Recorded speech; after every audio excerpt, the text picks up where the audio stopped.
Greetings and welcome to episode 11 of the Transform Podcast. I'm your host, Christopher Anastasio, and today is November 18th, 2021.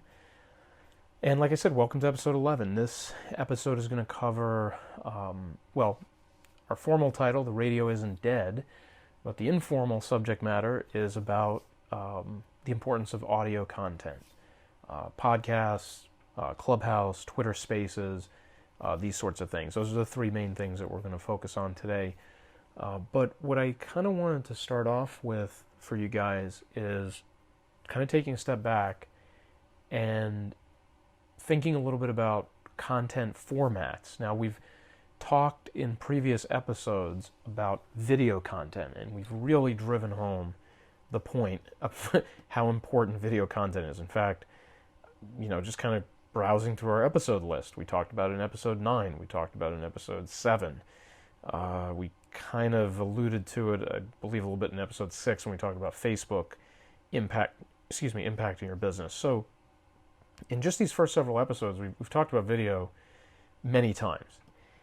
And there's no question that video content indexes the best, reaches the most people, creates the most engagement, so on and so forth. So by no means should you interpret what we're going to talk about today in terms of audio content as supplanting or overtaking video content. But there is a particular advantage to audio content that you have to keep in mind when you are considering, which formats to put your content out in for your business and how you want to reach your audience and what kind of experience you want to create for them.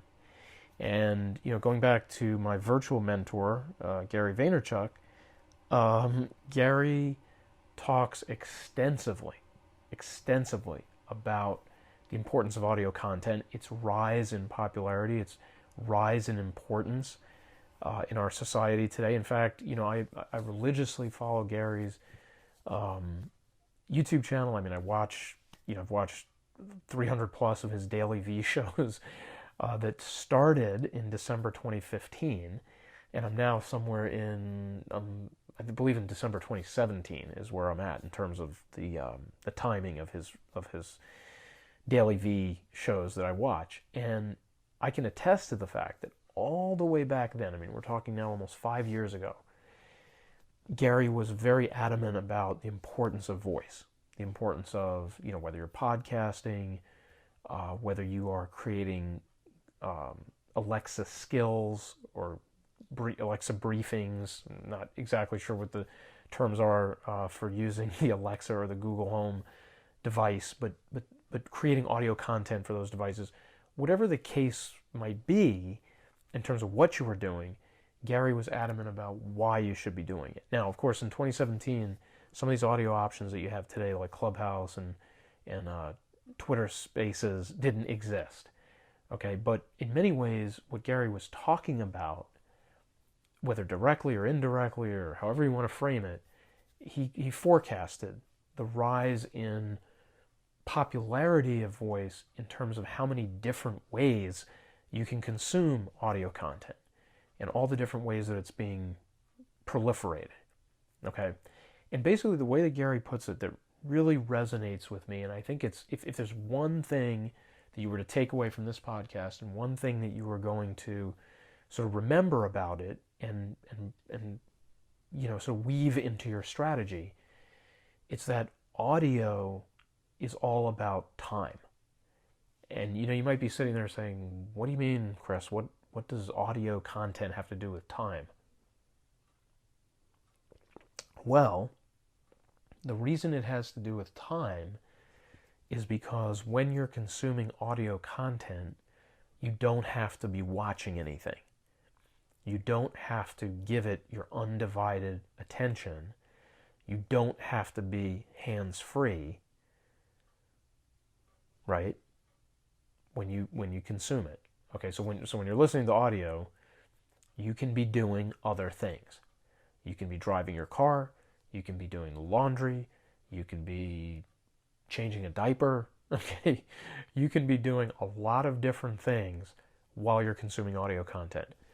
if you're consuming video content and you're doing a lot of different things, well, in some sense, you're consuming audio, right? Because you're listening to the video, but you're not watching the video.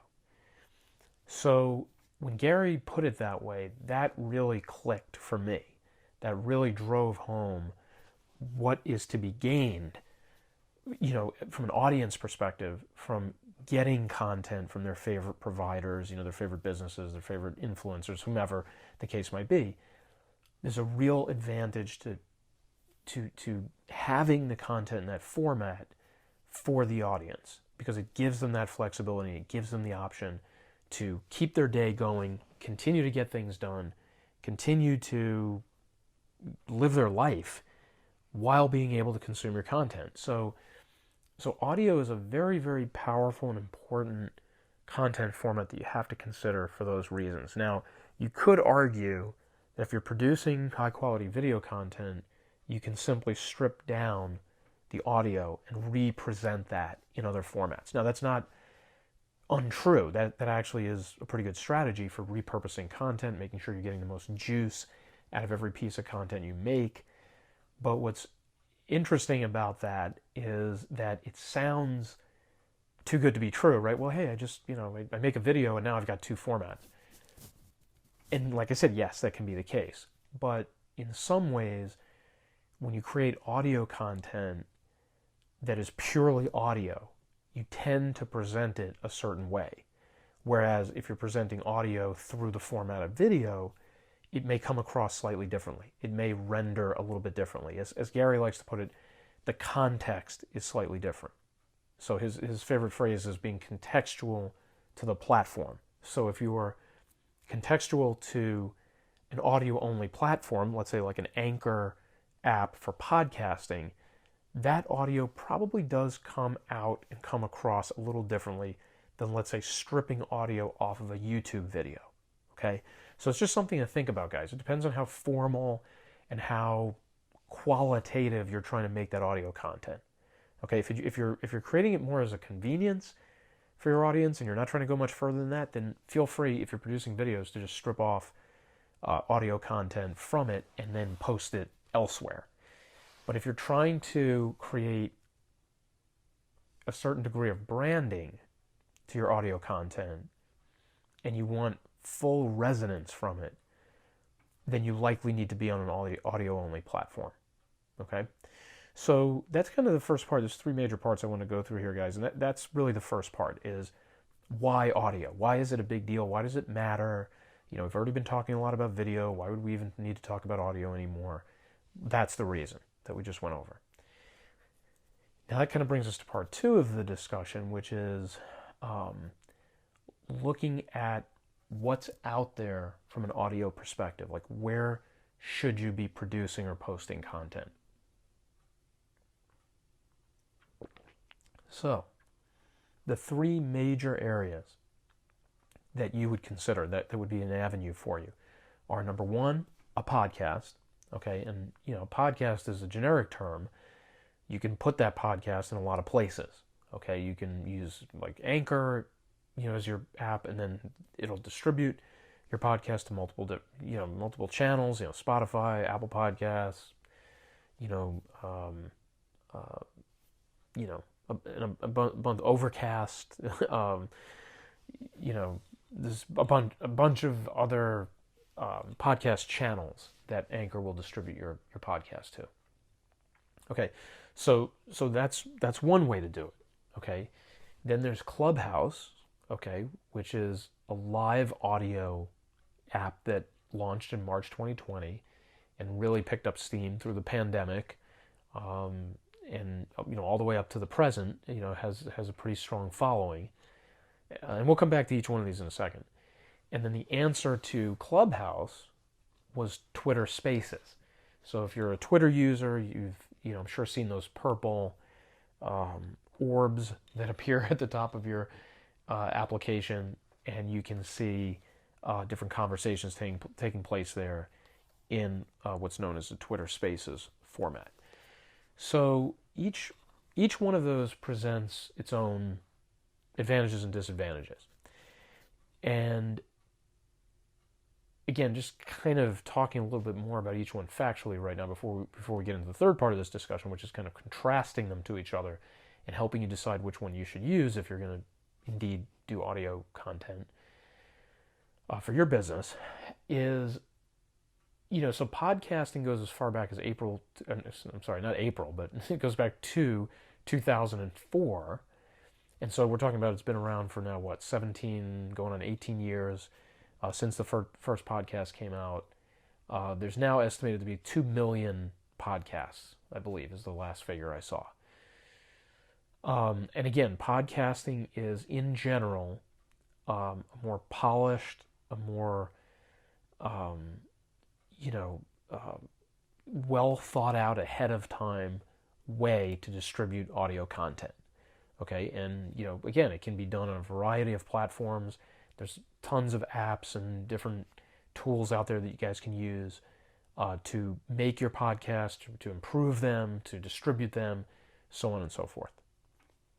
Now, Clubhouse, which, like I said, came out in March 2020, Clubhouse is a live, sort of hangout, audio hangout, where there are speakers that are hosting these rooms, as they call them, and participants can just kind of drop in and listen. And in some cases, they may have an opportunity to speak, or the speakers and the leaders in the room may open up the floor to different individuals, either that they call upon, or maybe more equitably than that. But Clubhouse had an interesting lifespan so far. I mean, it came out at the very, very beginning of the pandemic. I mean, literally March 2020, that's the month and year that the pandemic was declared. And then it was invite only. So it was a very small number of users. You had to get an invite to get on it. You could only listen to it on an Apple device. Eventually, those restrictions loosened. Eventually, the user base grew, the invitations grew in number, and all of a sudden the app was open to everybody. And I forget exactly when that happened. I believe it was earlier this year that Clubhouse opened itself up to everybody. And the user base just kind of exploded. And so,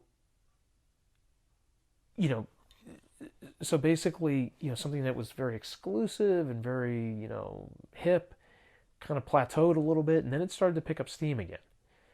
And generally speaking, Clubhouse is on an upward trajectory as we speak. Now, that can always change. I mean, in this world, it can almost change overnight.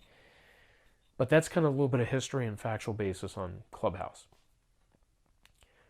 Now, Twitter Spaces followed Clubhouse, and I believe Twitter Spaces started, I should have looked this up for you guys before the episode, but probably late 2020, early 21. I'm going to go ahead and guess that it was somewhere in that time frame, and I'll actually look it up for you guys right now as we're kind of talking here. Let's just take a look and see if we can triangulate it. So Twitter Spaces started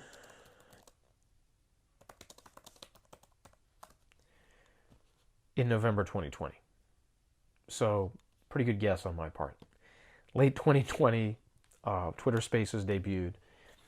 And when it kind of picked up some steam in the earlier part of 2021, the spring of 2021 to be exact, it crimped Clubhouse's metrics. I mean, it cut down the number of people using Clubhouse and the active engagement that was going on there. It basically cut into that situation.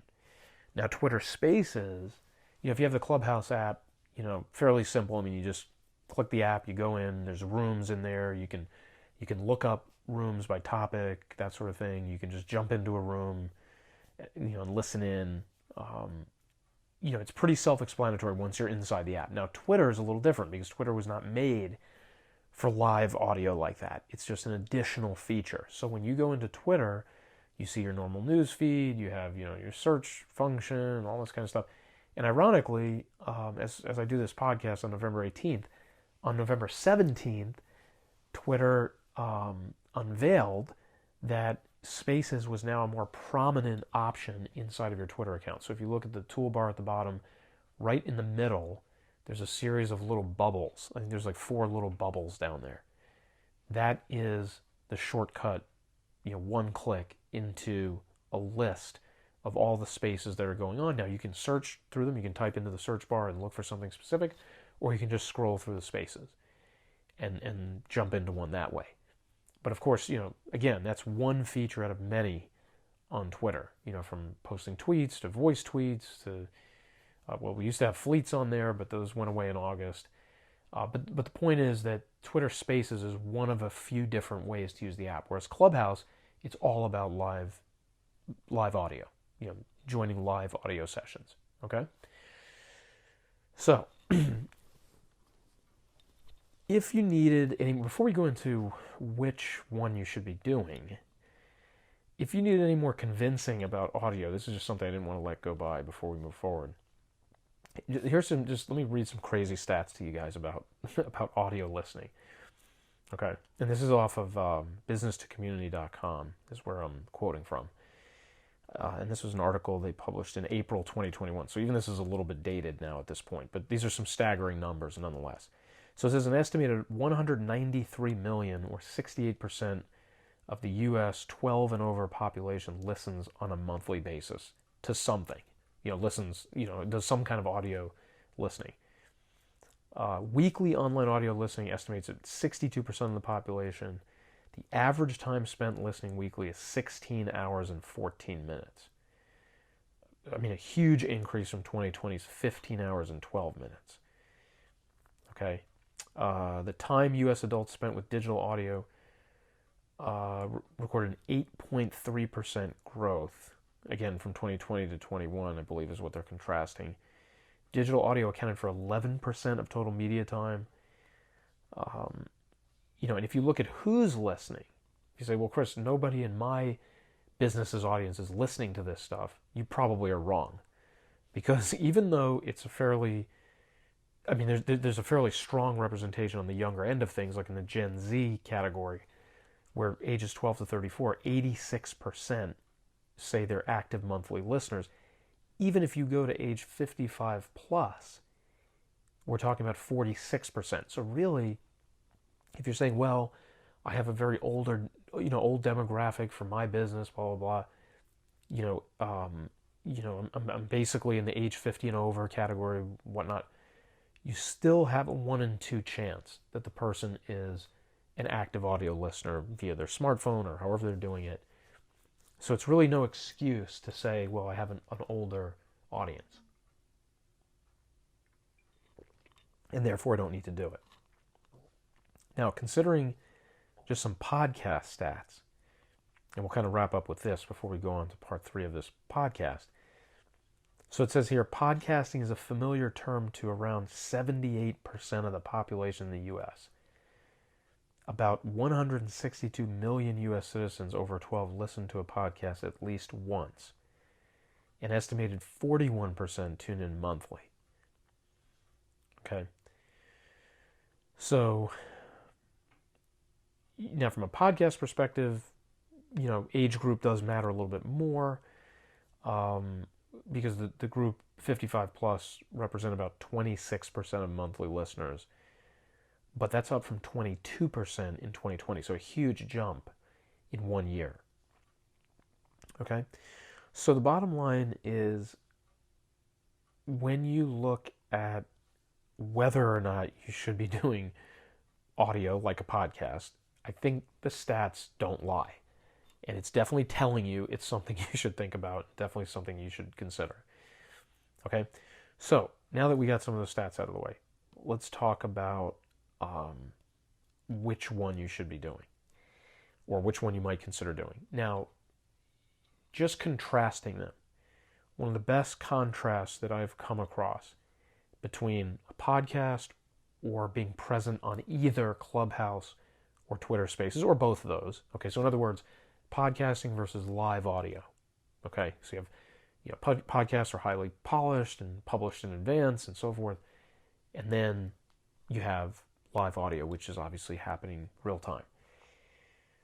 So in the contrast between them, the best one that I've heard was actually from HubSpot's senior podcast producer, Matthew Brown, and I'm taking this off of HubSpot's website, but Brown goes ahead and says, quote, "One of the key differences between live audio and podcasts are listener behaviors.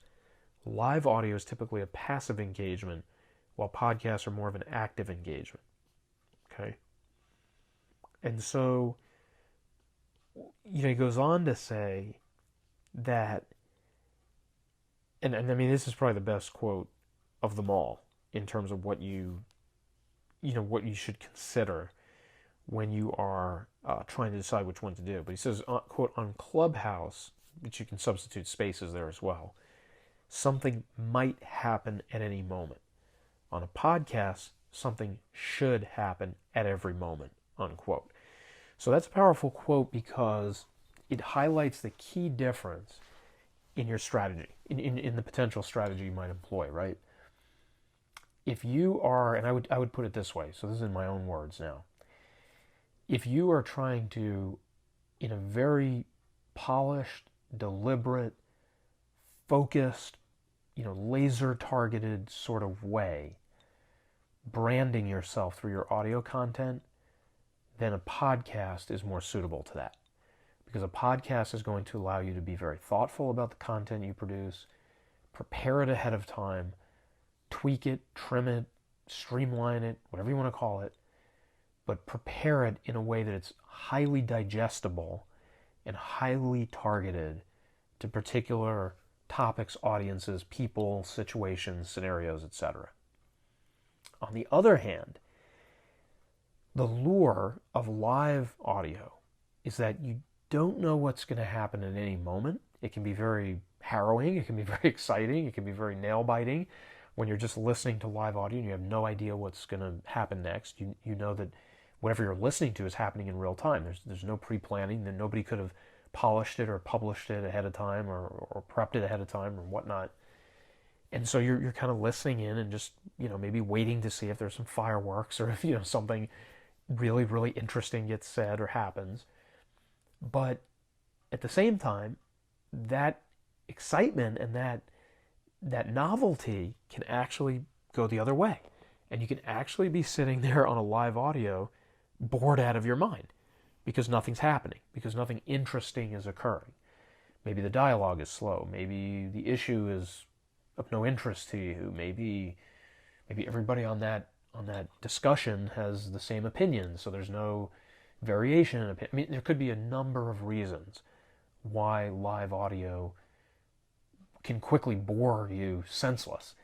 If it just isn't picking up steam or isn't addressing the things you want it to. There's no fast forwarding. There's no let me get to the good part. You don't know what the good part is going to be. You simply are at the whim and the mercy of the live audio broadcast. So, because of that, if you're not as focused on branding through audio, let's say you say, for example, "Hey Chris, I'm really strong on video, that's my thing, I'm branding myself really well there, and I'm not as worried about that with audio, and I do want to create an interesting user experience, and I do want to, excite, my audience and, bring them in for these impromptu discussions and kind of, and address things informally with them, and just create a space for them to do that and to do it audio only so that they can multitask or whatever," then I think you're much more in the realm of either opening a room on Clubhouse, hosting there, or hosting Twitter Spaces, Twitter Space. And again, I think it just kind of comes back to how you're attempting to brand yourself and how you want to come across. So, again, the packaging that you can do with a podcast is just so different. It kind of comes down to the only similarity between the podcast and the, Twitter and Clubhouse is the fact that you have audio going on. And after that, there's really no similarities. They become completely different animals. Completely different animals. Okay, so to kind of balance out the opinions on this, HubSpot's marketing manager, Chris Eberhardt, He's in charge of the Clubhouse programming for HubSpot. And he says, so this is interesting, he says, quote, Clubhouse can be a good option for a company that wants to create a presence in audio, but wants to avoid the saturation and production quality involved in podcasts, unquote. So that's really the flip side of it. So yes, if you produce a podcast, you are much more likely to gain branding traction out of that podcast versus doing a Clubhouse or doing a Twitter space. However, the downside is there are 2 million podcasts, hence saturation as Eberhard puts it, and you have to be much more thoughtful and preparatory in how you produce that audio content. In other words, there's a production quality issue there. Now, you could argue, you could say, hey, Chris, yeah, I know that my podcast should be highly polished and perfect and sound like I'm in a studio and all that kind of stuff, but I don't care about that. I'm going to do a podcast anyway, and I'm just going to throw audio up there, and it's going to be authentic, and people are going to follow it because of the authenticity and so forth. And to be honest with you, I don't necessarily disagree with that. I mean, every podcast, except maybe, the Joe Rogan experience could be improved from a production standpoint. You get a better microphone. You could be in a more sound, protective room, or, whatever. Okay. There's lots of ways that you can up the production quality of your podcast. That being said, I do agree that you can create an authenticity factor by just podcasting whatever, from wherever, in whatever setting, whatever, tools or lack of tools you have. Okay. So in many respects, you don't want to constrain yourself if that's where you're comfortable. So if you're like, yeah, Chris, I'm determined to have a podcast, but I don't have a studio and I don't have fancy equipment, I just want to talk into my phone and podcast, that's fine. I don't necessarily think that's going to blow up your business or create some horrendously negative effect for your business. It may just not gain as many listeners. It may, it may turn some people off in terms of, I can't bear to listen to this audio content because it's not produced perfectly. So you still may lose some people along the way in that regard, but you may also gain a few on the other side because they feel you're being authentic, you're not polishing things up, you're just jumping onto the podcast, you're talking about what's on your mind, and you're exiting. And there's no, from your standpoint, there's no need to do any more than that. Okay, so I don't want to make it sound like any of this is gospel and you have to, you just have to kind of be, latched on to doing it this way or that way. But it's just a general sort of dividing line between the polished, prepped audio and the live audio. And that's how I think you should think about it. So, I think, as we wrap up, and the final point Eberhard makes that sort of expands on what we just talked about in terms of why you would use Clubhouse or, as the case may be, Spaces instead of a podcast, says, 4 major things. Either number one, you don't have enough bandwidth and resources to create a high-quality podcast. You want to more easily differentiate your brand on Clubhouse, since podcasts are more saturated. You want to form a space to connect with your audience directly and open up rooms for audience questions and engagement. Obviously, on a podcast, you're not going to be able to do that. You're not going to get that live, on-the-fly interaction. And lastly, you want one of your leaders to build their brand in the space. So you could argue, Clubhouse is so new, there's lots of organic reach and engagement that's available there. Hey, it's an opportunity to sort of day trade that attention, another Gary Vee-ism, to day trade that attention and say, okay, here's a new platform, a lot of eyeballs are coming on that platform, a lot of good organic opportunities to reach people. Let's get one of our leaders into that space to start making some noise, to start gaining a following, to start aggregating organic reach and opportunity. Okay, so I think I think you guys get the point. I mean, you can obviously go out there, you can kind of look, you can look at this stuff from every angle and kind of decide what's best for your business, or you could do both. I mean, there's nothing stopping you from producing a podcast and opening up a Clubhouse room and or a Twitter space. I mean, especially if you really enjoy producing audio content and audio is your thing, I would say go for it. I would say get your audio on every platform, Twitter Spaces and Clubhouse. They're very, very new platforms or features. And so using them extensively in their infancy is, just like with any of these social media apps, is almost always the best way to sort of break in on that ground floor, get some followers early on, start building some organic reach, and maybe you take off on that platform. Who knows? So I think this is definitely something for you to consider as to which one is most appropriate, which one is best, or all of them best. That certainly could be a possibility as well. So we're going to go ahead and wrap it up there, guys. I think we have about a half hour in on this episode. But it's very important. I think everybody listening to this should consider audio. I think there's nobody who I would say, yep, you absolutely shouldn't think about producing audio content. So everybody should think about it, understand the gravity of it, understand the reach that it provides in terms of you really giving a person their time back because they don't have to stare at a video. They can just consume your audio. And so I think once you're familiar with the power of it, then you can turn your attention to, okay, what's my strategy? Am I going for branding? Am I going for authenticity? Am I going for user engagement? Am I trying to open up an audience, live, real time? Whatever your priorities are, look at those priorities and then map them back to the platforms and say, okay, I'm really going for brand equity here and awareness. I'm going to go to a podcast, or I really want to just create a community where everybody can weigh in and ask questions and I can gain feedback from them and stuff like that. Well, then, Clubhouse or Twitter Spaces is much more appropriate for that. Okay, guys, so we're going to go ahead and wrap it up here, guys. Really appreciate you listening in to episode 11. The radio isn't dead. Again, if you have any questions, you can reach out to us, through the podcast. You can go over to our Facebook page, LinkedIn page, check us out over there. Drop a note, leave a comment, send a message, and we'll answer your question. And look out for more information on this. There's a lot to explore in terms of different ways you can use audio and different tactics you can employ. So we'll definitely be coming back to more of those. But as I said, definitely appreciate you guys listening. Please like this episode, share this episode, subscribe to our podcast. We're publishing twice a week, Tuesdays, Thursdays, occasional exception. But definitely check us out. We'll be back next week with episode 12, 23 November, as we get ready here in the United States to head into Thanksgiving holiday. We'll have another episode up for you on Tuesday and go from there. So thanks again, guys. I'm going to go ahead and sign off. Again, this is Chris Anastasio with the Transform Podcast. Thank you so much for listening, and we'll talk to you guys soon.